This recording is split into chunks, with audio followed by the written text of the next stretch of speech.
So welcome everybody to the Pirate Skills conversion tracking template. This is the time when I want to talk about how to set up your tracking tools just right. We're going to cover 4 important areas. We're going to talk about what you actually want. You don't want boring tracking. You want to have clarity, and I'm going to show you what I mean by that. And then we want to discuss what's actually worth being tracked and how to choose the right tracking stack.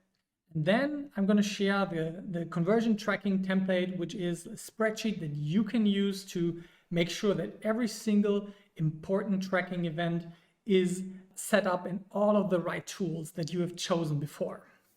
All right, let's get into it. First part we want to talk about is you don't actually want boring tracking. You want to have clarity on your data. And if you have been with us for any time at all, you know this beautiful equation that we believe in.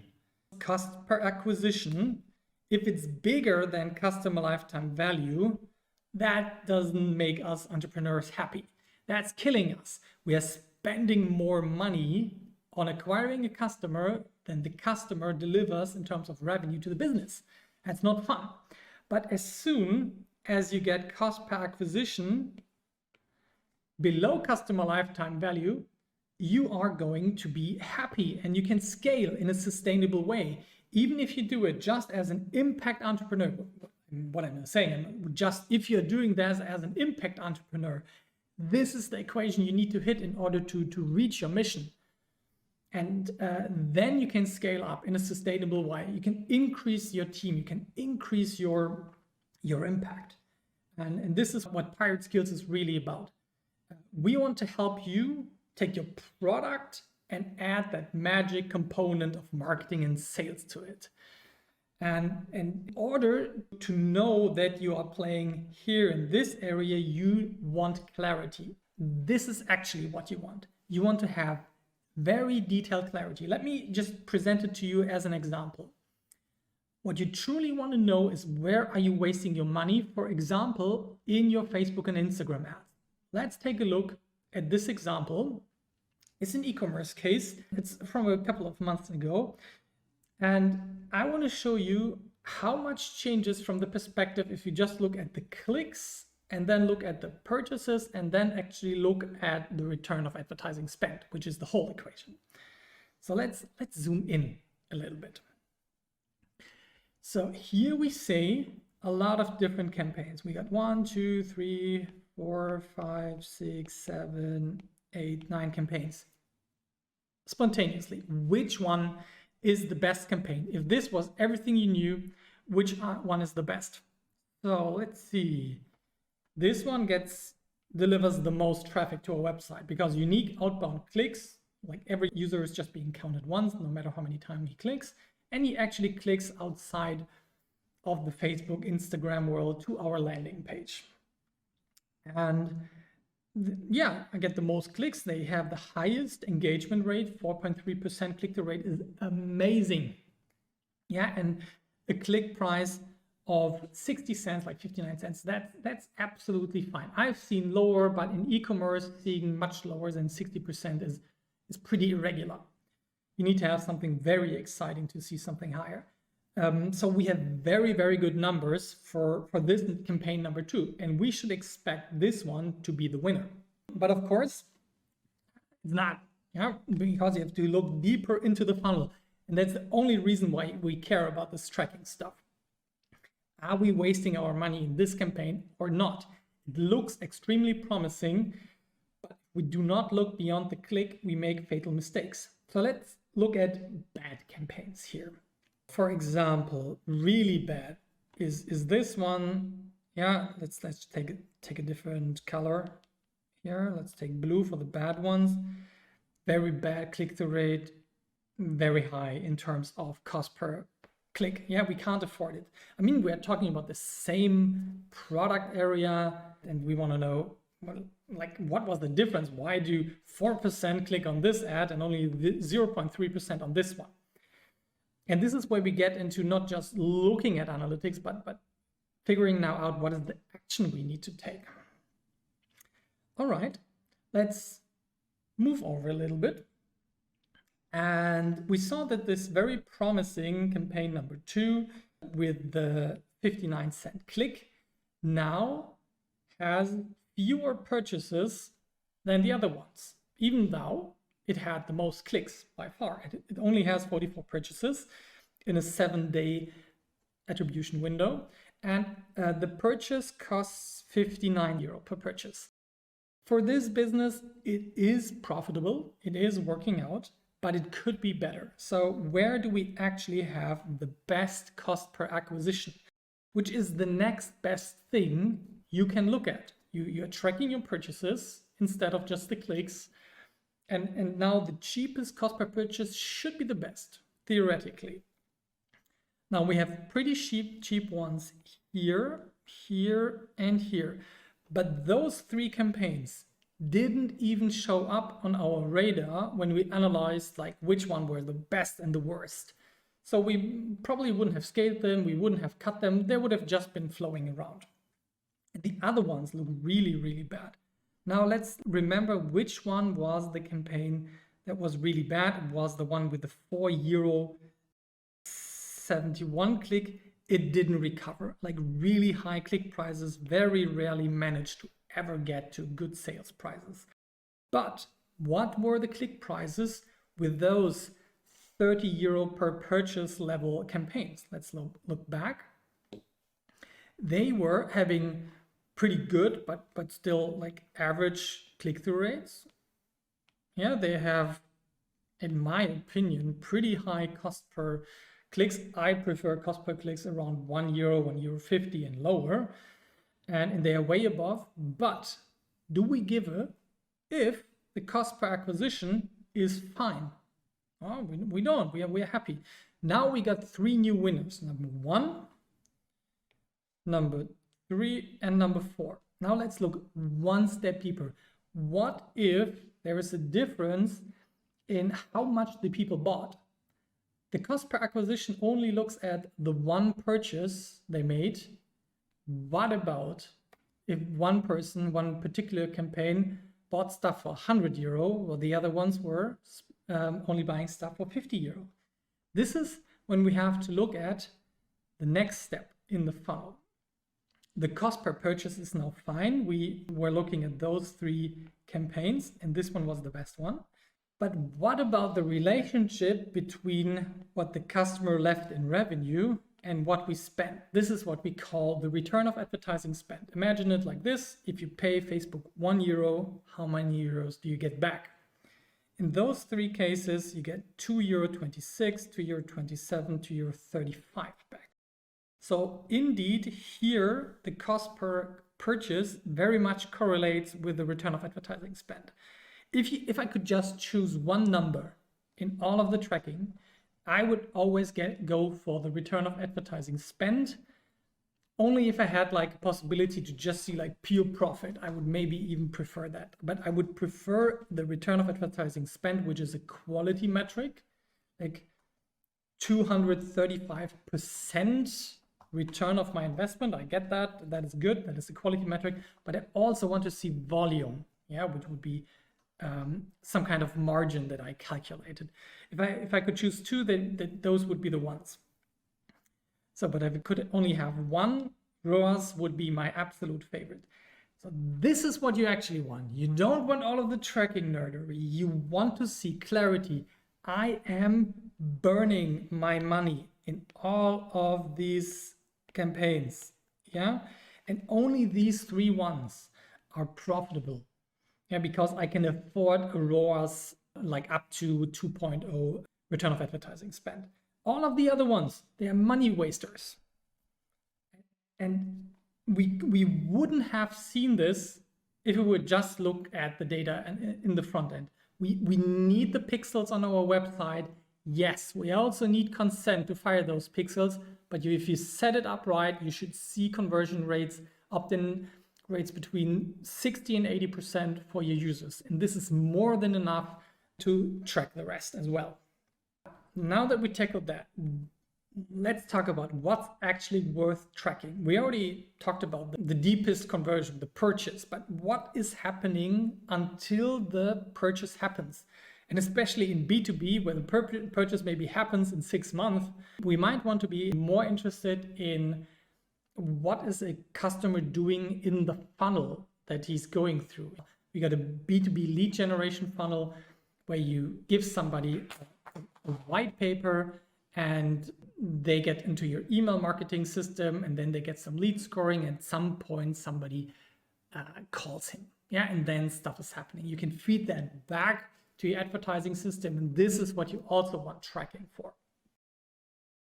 So I have a very simple principle when I consider what is worth tracking, and this is what is your customer doing? Which are the milestone activities that your customer is actually doing on your website or your mobile app? And we want to be absolutely clear that we are not just thinking about it, but we actually click through the process. Let me show you in an example from my own website.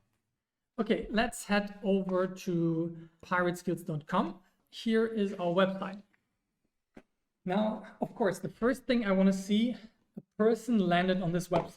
We call this a page view. That is obvious, yeah? But we might be interested in how far does he scroll? How much time does he spend on a site? Does he watch a video? Does he submit any forms? So what do I want people to do here? It's obviously this click. Go and check out the free videos and slides. And if we do that, we land on this /journeys website, which is freshly baked for you guys. If you're interested in watching any of the past videos, here you can download the slides, you can watch the videos, use the tools. The order is still pretty random, but we are working on that as we speak. This is our newest addition to the free area. But when we are talking about the customer journey, we at some point want people to say, what are those workshops? Yeah, so the click on this navigation would be an important step in the customer journey for me, for Pirate Skills. And now we are on the most important landing page we have. So even just landing here qualifies somebody infinitely more than just somebody who's watching stuff on YouTube. If they reach this website, they are so much further along the customer journey. And in your case, it will be something similar. Let's say they visit a product detail page, or they added something to the cart. And now they engage with this content. What do I want them to do? Press the red button. I'm going to track that. I'm going to track that they read this. I want to track that they pressed play on this video, that they skipped through, how much time they spent on here. They see those elements. Those I probably would not track, but I would be interested in how many people actually reached this 50, 75% point. Then who saw the pricing actually? This is a very important point because this is the biggest drop-off point in the checkout for e-commerce and B2B. Once you're open with prices, a certain portion of the people will think this is way too expensive for me. I'm out of here. Yeah, and then they exit, no problem. But the people who stay here and then consider, oh, who's this nice guy? This is Matti. Let's call him and download the PDF. Here, for example, if I click on this download button, which is one of the main things we want, they get a summary of what the workshops include. Yeah, it's something they can share with their colleagues. And this is what I want people to do. Or if I click on this, it opens an email form. We used to have something like a call scheduling. So a successfully scheduled call would be an extremely important event here. Getting back to the principle, seeing the page view, seeing the scrolling, the time on site, the video playback engagement, and then the final conversions, like downloading a prospect, leaving contact data, entering into the dialogue with us. Those are the milestone activities. And I urge you to not just do it in your head, but to actually go over to your website Yeah, let's use another one. User like, switch to the English version. And to actually click here, I'm pretty sure if you're not actually clicking or observe somebody else clicking, you will skip steps that are absolutely key. So what am I supposed to do here? Press the blue button, first conversion event. Very important. Now I see that I have a 3-step registration and I will need to track every single step. So let's go for Ben, Yanni, pirateskills.com. This is already taken, so let's go for Benjo. And let's go to the next step. Now I'm still not finished. I have to do a username and a password and then some other company information steps. Once you are focused on your own bubble, you're not seeing those steps anymore. So actually take screenshots, pin them on a wall, and for every key thing that a user does, especially if there are big colored button involved, you want to track those. Yeah, this is how you get to the question, what is actually worth being tracked? And then the third part is, all right, what do I want to track with? What is the perfect tracking stack for me? And I want to give you a very, very concise answer. It's a very opinionated answer. And it's going to be put Google Tag Manager at the center and some basic tracking tools that you're allowed to use, like Google Analytics or whatever you are allowed to do. And then add every single pixel where you have active ads running. If you're doing Facebook, LinkedIn, Pinterest ads, you need those 3 pixels in addition to the Google Tag Manager on there. If you want to track people's user behavior, like heat maps and screen recordings, put Hotjar, but everything through Google Tag Manager. So why am I so keen on using Google Tag Manager as the center of everything? I've seen teams absolutely manually coding everything inside, but once things change, especially when things change around the data privacy law, there was no flexibility. Everything had to be cut out, because there was no precise triggering of when did the user actually give me consent and when did they not. With Google Tag Manager, no problem. In pretty much any consent management tools, I can see with Google Tag Manager what did people actually consent to and what not. Or if you want to add an additional thing, as I mentioned, as I showed the example, the user like live chat. Imagine you want to add a live chat to your website and you have to ask your developers, but you're not even sure if it's a good idea. It might take a month to the next release cycle until you get to try this. Google Tag Manager, bam, you put it in, you're flexible. You have this one-stop shop where you have all of your pixels centralized, manageable. Even working as a team in Google Tag Manager is much more convenient than actually hand coding it in. Yes, sometimes there are special events. If you have, for example, a web app where you want to send custom events to Google Tag Manager, but only to Tag Manager, and then Tag Manager distributes it to your LinkedIn, to your Instagram, to wherever you want to go. If you have privacy concerns with Google, there are other options, tag managers like from Matomo. I saw that questions before the meetup that you can use, but pick a user-friendly tag manager solution. My personal recommendation at this point in time is Google Tag Manager. Yeah, and put Google Analytics as your baseline tracking tool in it, and then add any pixel where you're actually doing ads. Because as you saw in the introduction, you want to know where you're wasting your money.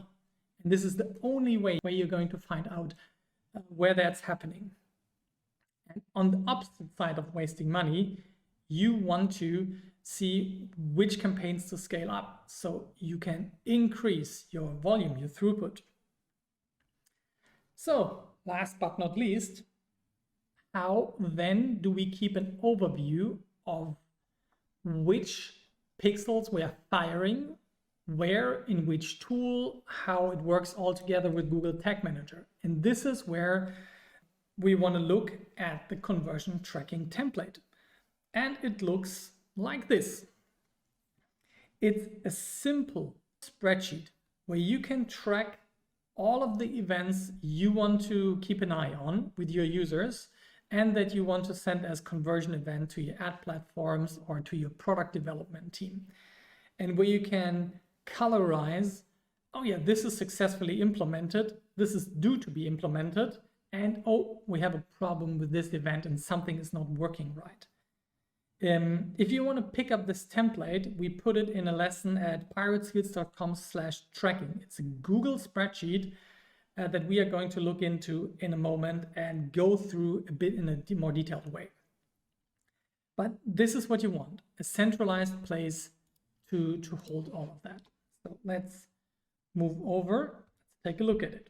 So here we have the conversion tracking template. I'll zoom in a second, but just for you to get an overview, I like to have one event in one line. Yeah, this is the absolute basic page view event. Track users. Yes, we need to track in Google Tag Manager, but we don't have to do anything special in Google Analytics. We don't have to do anything special in Facebook Analytics. A page view is pretty much tracked by default. Doesn't need to be a custom conversion event, doesn't need to be implemented as a web event. It's not a Google Ads conversion. And imagine there would be other columns in here after Google Ads that would be representing your Pinterest, your LinkedIn pixel. I wanted to set it up with the most frequently used ones, which is Google Tag Manager, Google Analytics, Facebook Analytics, and Google Ads. Yeah, and then at the end, you have some nodes where you can communicate. Let me show it to you in action as an example. Now, this would be a version where you are using it in practice. Here you see we started to color code, and the page view event, that looks perfect. Yeah, it's just people visiting websites. There is no problem here. Everything is set up and fine. But here, oh, there is a red color. And that is always telling me, oh, something is not working right. So somebody hopefully wrote me a note. Oh yeah, at Ben, there is a bug. Scroll event only fires on 25 and 100%. And Matti told me so. Yeah, I also see another question here that he had a problem finding the foreign name. So what does this mean? First of all, I want you to realize that this document is going to save you and clean up the mess in case you already have one. I have hardly ever seen a proper documentation of, first of all the relevant events, and those are just 5 basic events that I implement on every single website, but we might have many more events, like an add to cart event, like a purchase event, lead generation we already have in there, but whatever you like, kind of a user login, user sign up, that kind of stuff. Repeat purchases, subscriptions, all that juice. You can put lines in here, as many as you need. I have all of those in here, but if I ask people, like, is it configured in Google Tag Manager? And they say, well, yeah, come on, let's check in Google Tag Manager. Yeah, but is it working in Google Analytics? Is it actually arriving? Is the scroll tracking working? Yeah, my developer told me so. Yeah, it should be working. It's working in 20% of cases that I'm looking at it. Yeah, and this is the data you want to trust your money to? Nope. No, you don't want that. You want to have a simple tracking sheet like this one here, where you write your, let's say, 12 to 20 most important events and see where are they actually implemented and are they implemented in the right way. I started doing this in the time when I was developing mobile apps with my team, and we needed to implement tracking the exact same way in our Google app, Google Play Store app, as in our iOS app. And this is when I noticed, you can tell a developer, the same thing, but two developers will implement it two different ways, and the tracking is going to be different. And then your data is screwed up between two different versions. It's pretty much the same thing if you have one developer implementing Google Analytics and you have another developer implementing the Facebook Analytics, and you tell them, please install an event that figures out that somebody submitted a form, yeah, like a lead form for a nice free PDF. Yeah, some people are going to say like, oh yeah, the form is successfully submitted when somebody filled out this form. Then somebody will just click the button click, and the next one is doing it right, tracking either the successful submission of that form, because this one failed because I didn't put in the required minimum information, or it started tracking once the user reached the next step, which is also a great way to make sure that they actually successfully completed the last step. So, and we want to make sure that we are talking the same language and we are having the same way we implement it. And this is another big advantage of Google Tag Manager, because in Google Tag Manager, if you're not familiar, you have so-called triggers, which fire, for example, when somebody loads a page, or when somebody scrolls to a certain percentage on a website, or when he spends a certain amount of time on your website, or when they click a button, or when they submit a form. Lots of already pre-configured events that you can use that are making your life easier. And guess what? You're using the same trigger that you built once for Google Analytics, using the same one for Facebook, for Google, for LinkedIn, and all the other platforms that you enjoy using. It means once you have a bit of brain work to do with defining that this trigger fires exactly at the event you like, and after that you don't have to do it again, except something breaks, and then you can say, oh yeah, let's mark it red. There seems to be something wrong with it. Let's go through some of the lines to make it more concrete. Let's go in the non-marked version here. By the way, I have a light theme for you, a dark theme, and my example one. So pick whichever you prefer. I do, of course, prefer the dark theme. Let's zoom in a little bit so it's easier for you guys to read. And let's look through a couple of those events. Okay, let's say scroll depth. What does scroll depth mean? Somebody visits a website, but as you can see here, I can scroll down and now I'm reaching the end. And somebody who scrolls down is more, not more important, but is more engaged than somebody who just visits the website and says, nah, I'm not interested, and leaves it again. Somebody who clicks on this call to action is more engaged than somebody who just scrolled. Yes, so there's a hierarchy of engagement here, and we want to invest in the people that are highly engaged, and we want to filter out the people that are not engaged. We want to learn who is actually interested in our stuff and who's not. So scroll tracking. At the beginning, I always decide like what kind of category of event is this. I have like absolute basic events like page view, then I have my engagement events, and then I have my customer lifecycle events for like acquisition, activation, retention, referral, and revenue. So, but I didn't want to put all of them in here. Maybe I will later if you tell me that I should keep on putting more examples in here and how I would configure them. I can do that for you. So this is a typical engagement thing. This happens on any site. The description helps me to communicate it in normal human readable language. User scrolls down 20, 50, 75, and 100%. You could also choose 10% increments. I'm totally fine with 25% increments. Choose it your way. Then I also give it a name, and this is the way we refer to this event. It just makes it easier once a developer has to choose like a variable name or name it. Then this one is something that you can take a look at. Then I have to decide where does this fire? So a scroll depth event should fire on every website, but you might decide that you only want it on certain landing pages. You don't care about everywhere, but you want it on your paid traffic landing pages. And then you can define a different landing page here instead of all pages. Now we have to set up this event in Google Tag Manager. This is always the first step, setting things up in Google Tag Manager. And when I would delegate this to a different person, I would give him a name and a trigger type. He or she might decide to implement it a different way, but I usually have pretty clear ideas on how I want to implement it.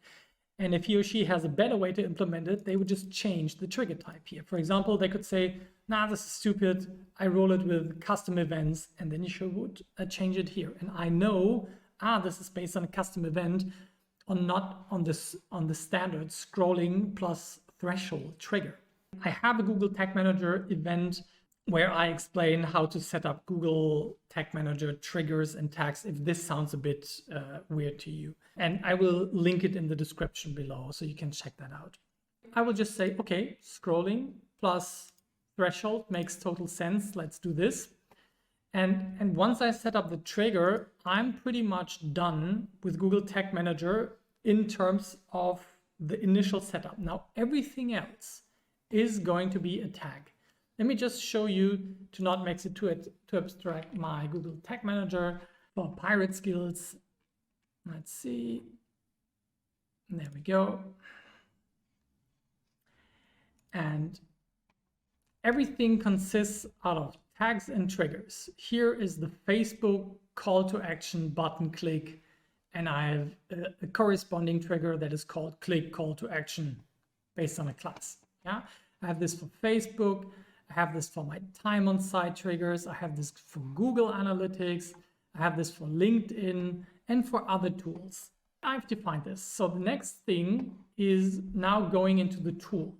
And we are not actually configuring that in Google Analytics. We are configuring this scroll event in Google Tag Manager. Yeah, and it looks something, just to give you an example, something like this. We have to give it an event name. Let me pick an actual Google Analytics example. We have to choose an event name, a category, an action, and a label, and tell it when to fire. That's pretty much it. So what do we tell it in this case? We need to define a category, an action, and a label. And the category I've chosen is scrolling. So all of my scrolling events are neatly packed up. And here we have the scroll depth and how I want it to look like at the end. But obviously you only want to show like the 25, 50, 75, or 100. And as a label, that is the third step in the hierarchy. I want dynamically to see the page URL. So later I can see, yeah, on my workshop landing page, people scroll down so far. Yeah, because I want to be able to differentiate that. I very often put the page URL in the label. So we did this, and then we want to have the value. Maybe we want to give it a conversion value here. For the button clicks I gave 5 and 25, but for scrolling I decided not to give any values. All right, then after that we might decide to configure a conversion goal in Google Analytics. This is actually happening in Google Analytics. While everything else was Google Tag Manager tags, this is happening in Google Analytics, but I've decided no, it's not important enough to be a conversion goal, while clicking on the call to action buttons and becoming a lead, like submitting a form. Those are two very important steps in the customer journey. And I want to get those, but for scrolling, I just want to track it this way. Then we go to Facebook. Again, Facebook is not being configured in Facebook. It's just another tag in my Google Tag Manager, where we have from the templates gallery, pick the Facebook pixel template, and we just give it a name and maybe some additional parameters. And I define those here. Oh yeah, the name is page steps. It's not a standard event. Standard events are usually signified like here with the standard name in here. Of course, it's not in the actual event name, but so that the person who's implemented it knows this is a custom event, this is a standard event, and they can just name it this way. And as the parameter, I send the percentages. And then I decide, do I make a custom conversion out of any of those? Yes or no? Do I want to know when people, for example, scroll down 75% or more? Then yes, I can do that. And why do I want it? Maybe as a custom conversion, because I want to use it as a conversion event. But in order to set it up as a conversion event, I need to transform it to a custom conversion. I know this sounds weird and very technical, but it's just the state of Facebook ads at the moment, since Apple has shown them the finger and forced them to do really weird stuff and force every user to only track 8 events per verified domain and stuff like that. But this tracking sheet helps you, yeah, this is the normal event. Do I need to put it into a custom event? Is that done? And has this to be implemented as one of the web events due to the new Apple madness? And in this case, no. But again, for the people who click the call to action buttons or who become leads, I've decided in this case, yes, it's worth being configured as a web event, because I want to use this as one of my optimization goals in my advertising. All right, we got this. And then in Google Ads, we are not going to implement it. If we wanted to implement it, I would generate a so-called conversion tag with a conversion ID in Google Ads, enter the ID here, and implement the event based on the trigger again in Google Tag Manager. And then if I have any notes, I put the notes in here.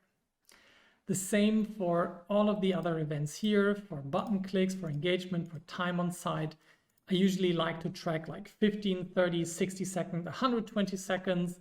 I like to track all the main call to action buttons, and I like to get all submissions of forms. Yeah, and you would be surprised what all things are forms. Even if you buy something that is essentially technically submitting a form. And of course, I want to track all kinds of form submissions here.